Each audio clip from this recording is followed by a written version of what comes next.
नमस्कार विद्यार्थी मित्रांनो, लक्षदीप अकॅडमी मध्ये आपल्या सर्वांचे सहर्ष स्वागत। आज आपण चालू घडामोडी या विषयाचे महत्त्वाचे प्रश्न बघणार आहोत। बघा, त्यातील आपला आजचा प्रश्न आहे, युनेस्कोच्या जागतिक वारसा यादीतील मराठी मिलिटरी लँडस्केप, जे काही लँडस्केप ऑफ इंडिया आहे मराठा मिलिटरीचा, तर भारताचे कितवे जागतिक वारसा स्थळ आहे?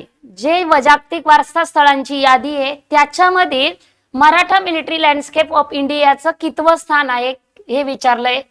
आणि पर्याय दिलेले आहेत 41वे, 42वे, 43वे आणि चौथा पर्याय 44वे। आता झालेला प्रश्न म्हटल्यानंतर आपल्याला आहे ना लगेच छत्रपती शिवरायांची गडा किल्ले जे आहेत त्यांची संख्या आठवते, पण आपल्याला Maratha military landscape of India याच्यावर फोकस करायचं आहे। तर त्याचं स्थान कितवं आहे? तर 44वं स्थान आहे। कुठे? युनेस्कोच्या जागतिक वारसा स्थळातील यादीमध्ये। म्हणजे पर्याय क्रमांक 4 हे उत्तर बरोबर आहे। तर त्याच्याच विषयी बघा, 44वं स्थळ आहे मग Maratha military landscape of India, मग त्याच्यामध्ये समाविष्ट स्थळ किती आहे? बघा, आता जे समाविष्ट झाले 12 समाविष्ट स्थळ आहे। यामध्ये महाराष्ट्रातले 11 किल्ले आणि तमिळनाडू मधील 1 किल्ला, असे एकूण किती किल्ले? 12 किल्ल्यांचा समावेश करण्यात आला।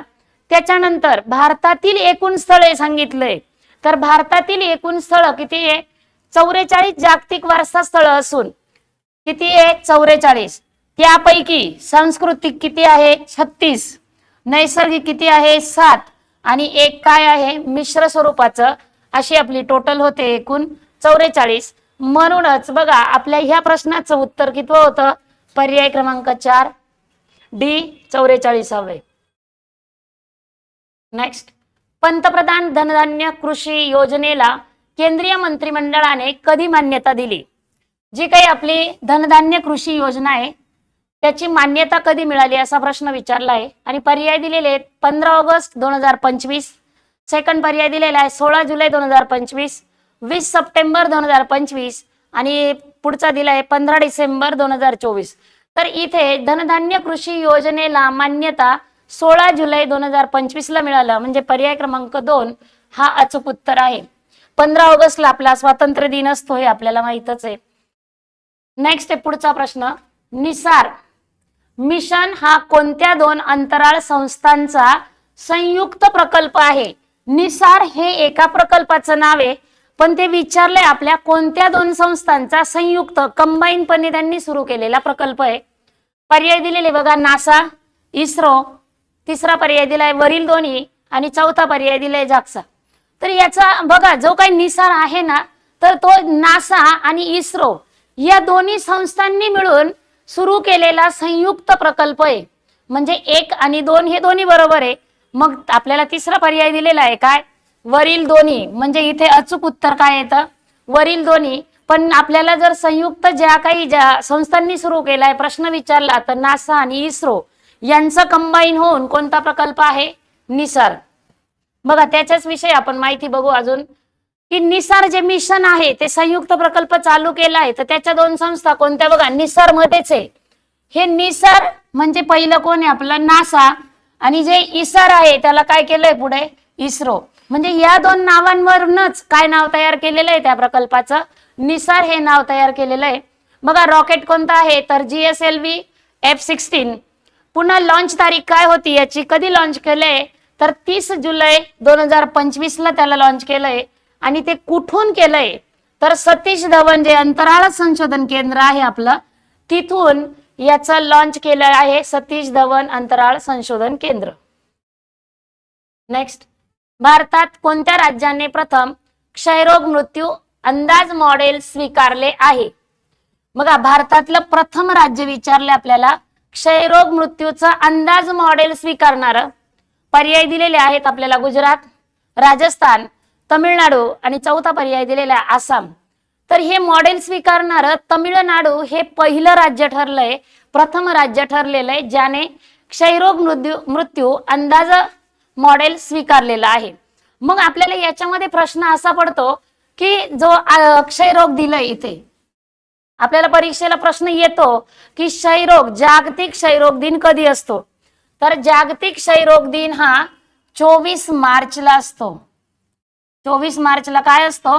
तर जागतिक क्षयरोग दिन नोट डाऊन करून ठेवायचे. आपल्याला दिनविशेष महत्वाचे, परीक्षेला दिनविशेष विचारले जातात. बघा आपल्याला पुन्हा या ऑप्शन मध्ये जे काही नावं दिले दिसत आहे आपल्याला, गुजरात, राजस्थान, तमिळनाडू आणि आसाम. आपल्याला राज्य आणि राजधान्या पण विचारल्या जातात. तर त्याच्यामध्ये बघा गुजरात राज्याची राजधानी विचारली तर आपल्याला सांगता आलं पाहिजे की गांधीनगर आहे. राजस्थान राज्याची राजधानी आहे जयपूर, ज्याला म्हटलं जातं पिंक सिटी किंवा गुलाबी शहर. त्याच्यानंतर तमिळनाडूची राजधानी जर विचारलं तर त्याचा आन्सर येत आहे तमिळनाडूची चेन्नई. आणि आपला चौथा पर्याय जो आहे आसाम, या आसामची राजधानी आहे दिसपूर. बघा आपला प्रश्न होता की प्रथम क्षयरोग निर्मूलन मृत्यू अंदाज मॉडेल स्वीकारणारं राज्य, तर त्याचा आन्सर होतं सी तमिळनाडू. आपण पुन्हा बघितलं 24 मार्च हा जागतिक क्षयरोग दिन म्हणून साजरा केला जातो. त्याचबरोबर आपण हे चारही ऑप्शन आहे त्यांचं पण काय केलं आहे की राज्य आणि राजधानी आपल्याला परीक्षेला विचारला जाणारा महत्वाचा प्रश्न, तर त्या राजधान्यांची पण नावं आपण बघून घेतलेली आहे.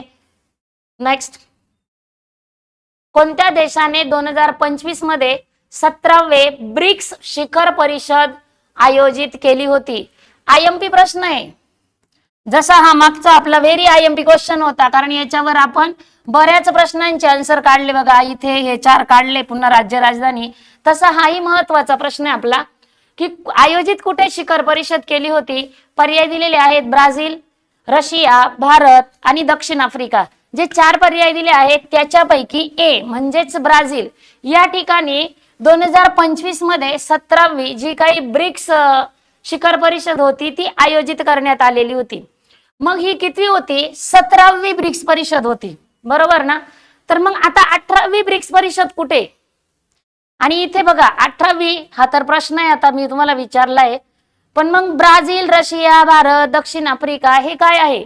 तर हे ब्रिक्सचे जी ब्रिक्स संघटना आहे ना, त्या संघटनेचे सदस्य देश आहे, जी 2009 ला ही रशिया म्हणजे याची सुरुवात झाली होती. पहिली परिषद भरली होती 2009 ला.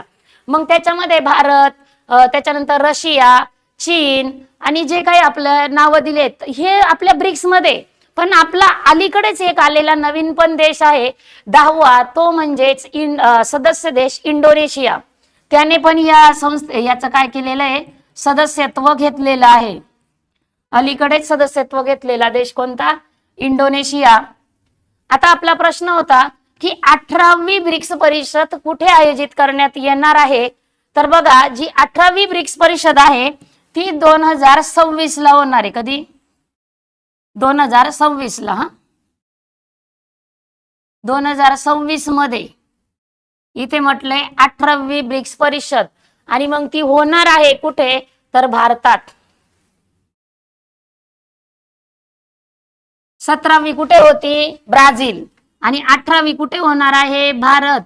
हा आपला आयएमपी क्वेश्चन आहे, हा आपल्याला विचारला जाऊ शकतो परीक्षेमध्ये. आपल्याला माहिती आहे जे आपला करंट आहे त्याला आपल्याला कंटिन्यू अपडेट राहायचंय.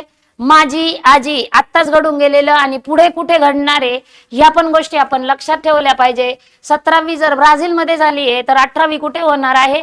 तर ती 2026 ला भारत या देशातच होणार आहे. अलीकडेच सदस्यत्व 10वा सदस्यत्व देश झालेला आहे, तो कोणता आहे? तर तो आहे आपला इंडोनेशिया. नेक्स्ट, 2025 चा फाईड महिला बुद्धिबळ विश्वचषक कोणी जिंकला? पर्याय दिलेले आहेत जू वेनजून, सेकंड आहे कोनेरू हम्पी, थर्ड वन आहे दिव्या देशमुख आणि चौथा पर्याय दिलेला आहे यापैकी नाही.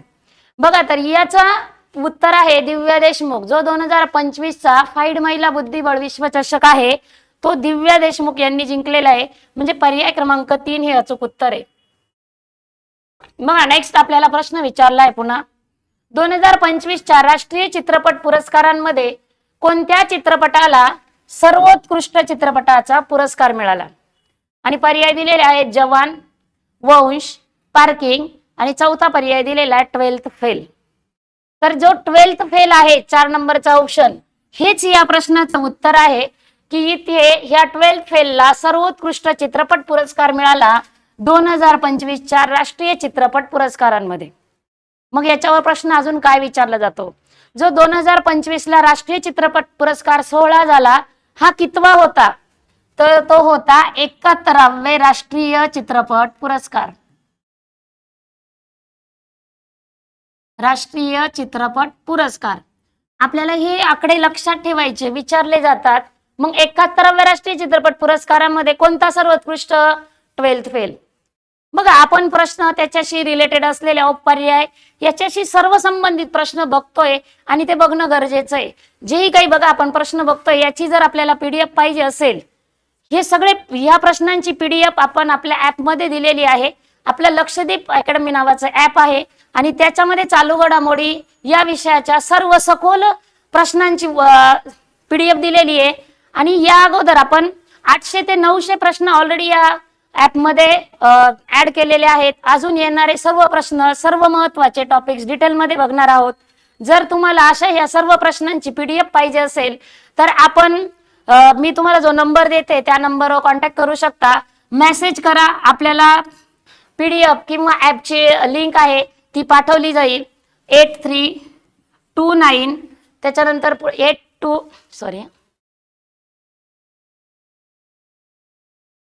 8329603029 या नंबरवर तुम्ही व्हॉट्सअपला मेसेज करा. तुम्हाला ऍपची लिंक पाठवली जाईल. पीडीएफ पाहिजे असेल तिथे आपले त्या ऍप मध्ये व्हिडिओ पण आहे, अपलोड केलेले आहेत, ते पण तुम्ही बघू शकता. अनलिमिटेड व्ह्यू आहेत. आपल्याला मिळेल त्या वेळेमध्ये आपण याचा अभ्यास करू शकतो आणि आपले जाणारे मार्क्स हे मिळू शकतो आणि आपला इतिहास सुवर्ण अक्षरात लिहू शकतो परीक्षा पास करून. नेक्स्ट बघा आपला पुढचा प्रश्न आहे, भारतात टिंबटिंबद्वारे या दिवशी ऑपरेशन सिंदूर राबवून पाकिस्तानावर हवाई हल्ला करण्यात आला होता.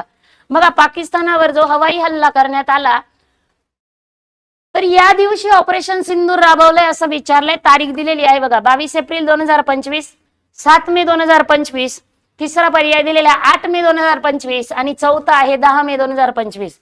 तर कधी ऑपरेशन सिंदूर राबवण्यात आलं? तर 7 मे 2025 ला ऑपरेशन सिंदूर राबवण्यात आलं. हे ऑपरेशन सिंदूर का राबवण्यात आलं? मग तोही प्रश्न आपल्याला पडतोय.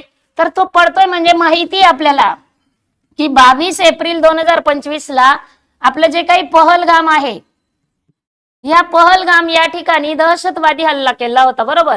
आणि या हल्ल्यामध्ये आपले 26 नागरिक मृत्युमुखी पडले होते. 26 नागरिकांचा मृत्यू झाला. आणि ह्या पहलगाम हल्ल्याच्या विरोधीच आपण कोणतं मिशन राबवलं 7 मे 2025 ला? ते म्हणजेच ऑपरेशन सिंदूर. आपल्याला ह्या दोनही तारीख लक्षात ठेवायच्या आहे. ऑपरेशन सिंदूर 7 मे 2025 ला हवाई हल्ला करण्यात आला, पण तो कशाच्या विरोधात? तर 22 एप्रिल 2025 ला जो पहलगाम या ठिकाणी हल्ला केला होता त्याच्या विरोधात. बघा त्या हल्ल्यामध्ये 26 नागरिक मृत्युमुखी पडले होते. नेक्स्ट बघा पुढचा प्रश्न आहे, महाकुंभमेळा दर किती वर्षांनी भरला जातो? अतिशय महत्वाचा व्हेरी आयएमपी क्वेश्चन आहे हा. आणि पर्याय दिलेले आहेत 12, 6, 144 आणि 3.